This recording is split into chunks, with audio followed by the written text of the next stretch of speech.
এক স্বর্ণকারের স্ত্রী ছিল খুবই দিনদার পরহেজগার একজন নারী। একদিন সেই স্বর্ণকার তার দোকান থেকে ঘরে এসে দেখে তার স্ত্রী কান্না করছে।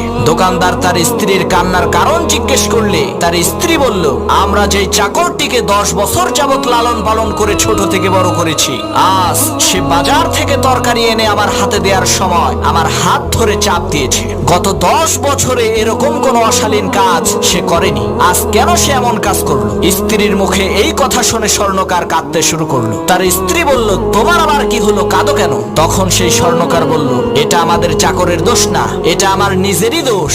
আজকে এক সুন্দরী মহিলা আমার দোকান থেকে চুড়ি কিনতে এসে হাতে পরতে পারছিল না, তখন সে আমাকে চুড়িটা পরিয়ে দিতে বলে। আমি তার হাত ধরে দেখি তার হাতটা খুবই মসৃণ আর তুলতুলে, তাই খারাপ নিয়তে আমি তার হাতটা ধরে একটা চাপ দিয়েছিলাম। আমার এই অপকর্মের কারণে আজকে আমার বিশ্বস্ত চাকর তোমার সাথে এমন আচরণ করেছে।